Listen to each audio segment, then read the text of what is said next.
तो भारत की डिजिटल दुनिया में एक जबरदस्त लड़ाई छिड़ गई है। एक तरफ गूगल तो दूसरी तरफ अपने देसी ऐप्स। इसे नई डिजिटल ईस्ट इंडिया कंपनी तक कहा जा रहा है, मतलब आर्थिक आजादी की एक मॉडर्न लड़ाई। 1 मार्च को हुआ ये कि गूगल ने अचानक 10 से ज्यादा पॉपुलर भारतीय ऐप्स को प्ले स्टोर से ही हटा दिया।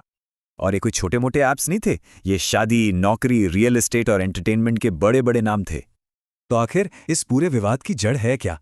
सारा मामला सिर्फ एक विवादास्पद फीस को लेकर है।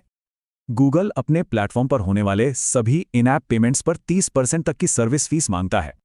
डेवलपर्स ने तो इसे गूगल टैक्स का नाम दे दिया है, प्ले स्टोर का पेमेंट सिस्टम इस्तेमाल करने का एक जरूरी कमीशन। समझिए, 2,000 रुपए की खरीद पर करीब 60% तो गूगल और टैक्स में ही चला जाता है, डेवलपर तक पहुंचने से पहले। अब प्रॉफिट में रहने के लिए कंपनियों को दाम बढ़ाने पड़ते हैं, मतलब पैसा तो सीधा कस्टमर्स की जेब से ही जाता है। वैसे ये डीलिस्टिंग कोई नई बात नहीं है, ये तो सालों से चल रही कानूनी लड़ाई का बस एक नया चैप्टर है। भारत की एंटी ट्रस्ट वॉचडॉग सीसीआई सालों से गूगल की मार्केट डोमिनेंस की जांच कर रही है। 2022 में सीसीआई ने गूगल पर 1300 करोड़ से ज्यादा का जुर्माना लगाया था। वजह प्ले स्टोर पॉलिसीज का गलत इस्तेमाल।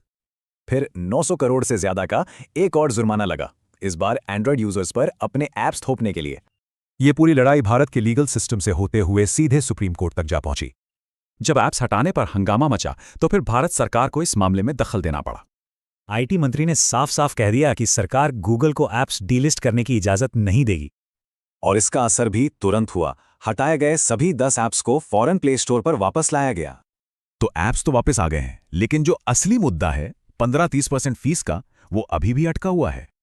देखिए, ये लड़ाई सिर्फ फीस की नहीं है, बल्कि भारत के पूरे डिजिटल इकोसिस्टम पर कंट्रोल की है।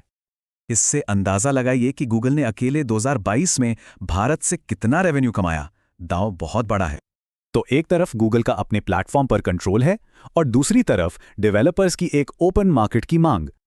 ये एक बहुत बड़ा सवाल खड़ा करता है, क्या भारत के डिजिटल भविष्य के नियम सिर्फ एक कंपनी लिखेगी?